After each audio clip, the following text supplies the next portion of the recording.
আজকে ফেসবুকের মধ্যে নানা ধরনের প্রবলেমগুলো কিন্তু আমরা দেখতে পাচ্ছি। তো কোন কোন প্রবলেমগুলো আজকে আমরা ফেস করছি এবং কেন এই প্রবলেমগুলো হচ্ছে, আজকের এই ভিডিওটিতে বিস্তারিত আপনাদের সামনে আলোচনা করব। তো বন্ধুরা, আপনি যদি আমার চ্যানেলে প্রথমবার এসে থাকেন, অবশ্যই চ্যানেলটি সাবস্ক্রাইব করে দিয়ে পাশে আসা বেল নোটিফিকেশনটি অন করে দিবেন, যাতে করে ভবিষ্যতেও ফেসবুক রিলেটেড এমন আরও ইনফরমেটিভ কন্টেন্টগুলো আপনারা পেতে থাকেন। তো বন্ধুরা, সর্বপ্রথম আমরা যে প্রবলেমটি ফেস করছি সেটি হলো, এইখান থেকে দেখতে পাচ্ছেন আমাদের যে আর্নিংগুলো ছিল গত মাসের, সেই আর্নিংগুলো এখান থেকে আমরা দেখতে পাচ্ছি না। আর্নিংগুলো টোটালি এখান থেকে জিরো হয়ে আছে। তার পরবর্তীতে যে প্রবলেমটি আমরা ফেস করছি, এইখান থেকে যদি আমরা নিচের দিকে চলে আসি, তাহলে এখান থেকে আমরা দেখতে পাবো, এইখানে দেখা যাচ্ছে, দেখুন আমাদের একই অপশন ডাবল ডাবল এখান থেকে দেখাচ্ছে। এইখানে দেখতে পাচ্ছেন মনিটাইজ আছে, আবার এখান থেকে মনিটাইজেশন আছে। এখানে পে আউট আছে, এখানেও পে আউট দেখাচ্ছে। এখানে স্টার আছে, এখানেও স্টার আছে। এখানে কন্টেন্ট মনিটাইজেশন, এখানেও কন্টেন্ট মনিটাইজেশন। এইভাবে কিন্তু আমাদেরকে কিন্তু ফেসবুক নানা ধরনের প্রবলেম দিচ্ছে। এর পরবর্তীতে যে প্রবলেমটি আমরা ফেস করছি সেটি হলো, এইখান থেকে যদি আমরা মনিটাইজেশনের ভিতরে প্রবেশ করি, যেখানে কন্টেন্ট মনিটাইজেশন আছে, এই কন্টেন্ট মনিটাইজেশনের ভিতরে প্রবেশ করি, তাহলে এখান থেকে দেখতে পাবেন আমাদের এখানে কিন্তু আর্নিং একদম জিরো দেখাচ্ছে। এবং নিচের দিকে যদি আমরা চলে আসি, এইখানে দেখতে পাচ্ছেন আমাদের আর্নিং রেট দেওয়া আছে, মানে আমাদের কোন ভিডিও থেকে বা ভিডিও থেকে কত ভিউজে কত ইনকাম হচ্ছে, ছবি থেকে কত ভিউজে কত ইনকাম হচ্ছে, এবং আমাদের লেখা পোস্ট থেকে কত ভিউজে কত ইনকাম হচ্ছে, এখান থেকে আমরা এই বিষয়টি দেখতে পাবো। তো এইখানে এসে যদি আমরা ক্লিক করি, তাহলে এখানে ক্লিক করলে দেখতে পাবেন এইখানেও সকল কিছু কিন্তু জিরো হয়ে আছে, এবং এইখানে আমাদের আর্নিং রেট দেখাচ্ছে না, বা আমরা রিলস থেকে কত ভিউজে কত ডলার ইনকাম করছি এই বিষয়গুলো কিন্তু দেখাচ্ছে না।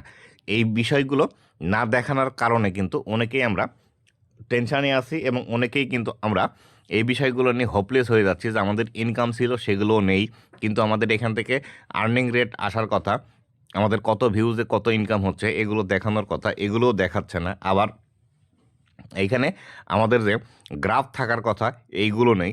এই বিষয়গুলো কিন্তু আমরা প্রায় কালকে থেকেই এই বিষয়গুলো ফলো করতে শুরু করেছি, এবং এই বিষয়গুলো নিয়ে আমরা অনেকেই চিন্তিত হয়ে পড়েছি যে আসলে কেন এগুলো হচ্ছে। আবার এইখান থেকে যদি আমি আমাদের যে ভিডিও সেকশন আছে, আমরা যদি এখানে একদম চলে আসি, আসার পর এখানে এই যে কন্টেন্ট আছে, কন্টেন্টের এখানে ক্লিক করলাম, করার পর যে কোনো একটি ভিডিওতে যদি ক্লিক করি, ভিডিওতে ক্লিক করার পর এখান থেকে যদি আমরা একদম নিচের দিকে চলে আসি, নিচের দিকে আসার পর এখানে দেখতে পাচ্ছেন আমাদের সব ভিডিও ফলোয়ার এখান থেকে দেখাচ্ছে, নন ফলোয়ার দেখাচ্ছে না।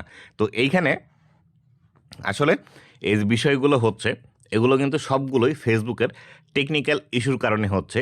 আর কালকে আবারও কিন্তু কন্টেন্ট মনিটাইজেশনের আপডেট আসে, এবং গণহারে প্রায় অনেককেই আবারও কন্টেন্ট মনিটাইজেশন দিয়ে দিয়েছে, যার ফলশ্রুতিতে এইভাবে হচ্ছে। ফেসবুকের মধ্যে নতুন যখন কোনো আপডেট আসে, তখন কিন্তু নানাবিধ সমস্যাগুলো আমরা এখান থেকে পরিলক্ষিত করতে পারি, যে আসলে ফেসবুকের মধ্যে এই প্রবলেমগুলো হয়ে থাকে। কেননা ফেসবুক যখন কোনো একটি আপডেট নিয়ে আসে, তারা আগে থেকেই পরীক্ষা নিরীক্ষা না করে সরাসরি কিন্তু তারা তাদের মেন ওয়েবসাইটের মধ্যে এগুলো আপডেট নিয়ে আসে, যার ফলশ্রুতিতে এক একটি বিষয় এক এক রকমভাবে কাজ করে, এবং সেগুলো আর সঠিকভাবে কাজ না করার কারণে পরবর্তীতে কিন্তু এই বিষয়গুলো যারা দর্শক আছে বা যারা ক্রিয়েটার আছে তাদের মাঝে কিন্তু ঝামেলার সম্মুখীন করে ফেলে। তো তাই যাদের এরকম আপনাদের হয়েছে, এটা নিয়ে টেনশন করার কোনো কিছু নেই, অবশ্যই অপেক্ষা করতে হবে। কারণ যেহেতু এটি ফেসবুকের ইন্টারনাল প্রবলেম, ফেসবুকের যদি ইন্টারনাল প্রবলেম না হতো বা আমাদের কারণে যদি হতো, তাহলে সেই ক্ষেত্রে আমরা কিন্তু এগুলো সমাধান করতে পারতাম। কিন্তু যেহেতু ফেসবুকের প্রবলেম, এই প্রবলেমগুলো আমরা নিজে থেকে সমাধান করতে পারবো না যতক্ষণ না পর্যন্ত ফেসবুক আমাদের এটি ঠিক করে দেয়। তাই আপনাদেরকে বলবো, একদম হোপলেস না হয়ে ধৈর্য ধরে কাজ করতে থাকুন। ফেসবুক অটোমেটিক্যালি এই বিষয়গুলো সমাধান করে দিবে, কেননা ফেসবুকের যারা টেকনিক্যাল টিম আছে অবশ্যই এই বিষয়গুলো পরিলক্ষিত করছে, বা এই বিষয়গুলো অলরেডি তাদের কাছে গিয়েছে। যখন তারা এই বিষয়গুলো কোনটার কারণে হচ্ছে এগুলো খুঁজে বের করতে পারবে, তারপরে অটোমেটিক্যালি এগুলো কিন্তু ঠিক করে দিবে। আশা করি বিস্তারিত বিষয়টি বুঝতে পেরেছেন। তো বন্ধুরা, এই ছিল আজকের ভিডিওটি কেমন লেগেছে অবশ্যই জানাবেন, এবং ভবিষ্যতে ফেসবুক রিলেটেড এমন আরও ইনফরমেটিভ কন্টেন্টগুলো পাওয়ার জন্য অবশ্যই আমার ফেসবুক পেজ এবং ইউটিউব চ্যানেল সাথে থাকবেন। ধন্যবাদ সবাইকে।